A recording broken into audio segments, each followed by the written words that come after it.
Hi class, I'm doing this quick video out of experience knowing that students often have trouble formatting their sources in MLA style. So this just gives you some of the logistics on how to do that. All right, so I have a list of sources here. Thank you, Jaylyn from our class, who I stole these sources from.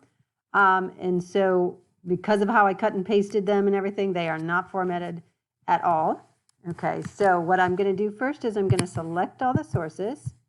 Oh, I should say that in MLA style, the sources are done in what's called a hanging indent. That means the first line is out at the margin and all the other lines are indented. So in Microsoft Word, it's easy to do this. I just go up here to the paragraph block, and in the corner there's that little square. I'm going to click on that, and where it says special, I'm going to change it to hanging. All right, so now you see all the first lines of the source are at the margin, everything else is indented. Another thing with the Works Cited page is it should be double spaced, so I'm going to go up here and double space it. Pay attention if you ever cut and paste sources from the databases. Sometimes when they come through, they don't have their italics anymore, and so this should be italicized. Even this is the source. This is probably Women's Wear Daily, WWD. And that should be capitalized, but that's good right there. So just make sure that the italics, you might have to go in and put those in if you cut and paste. I'll just go ahead and finish making this a Works Cited page. All the elements, words, Works Cited. That should be centered in the middle of the page. And then if you don't know how to add a page number, you're going to go to the Insert menu. Over here it says page number under headers and footers, page number, top of page. I'm going to want it on the right side. I'm going to type my last name in. And because it's in a header, that's automatically going to appear on every page. So we'll see if I page down, automatically on every page. All right, so those are the logistics for how to do a Works Cited page. For your annotated bibliography, I am expecting your sources to be in a hanging indent. All right, so they'll have the hanging indent with the source, and then you'll have the annotation underneath, and then the next source.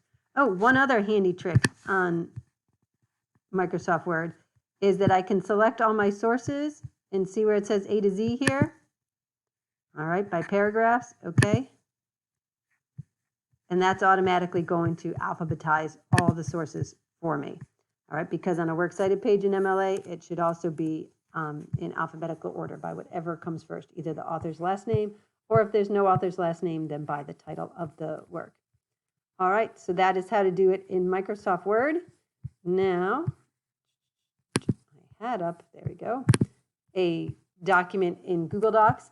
I think it's a little bit harder to do the hanging indent on Google Docs. The only way I know how to do it is you're going to have to just drag these little bars around. And I want that there. And then this little top guy indicates the first line, so I need to drag him back to the margin. All right, so that's how you do the hanging indent there. They have the same kind of line spacing. I can put double spacing. I'll have to change my italics again. And then for page number, this also has an insert page number. Yes, insert page number. I want to choose the one at the top where it has one on the front page too, page number. I'll have to move my guy back there. I'm going to put my first name. So then I just need to add the words Works Cited. And that's how I do my Works Cited page on a Google Doc and do the hanging indents.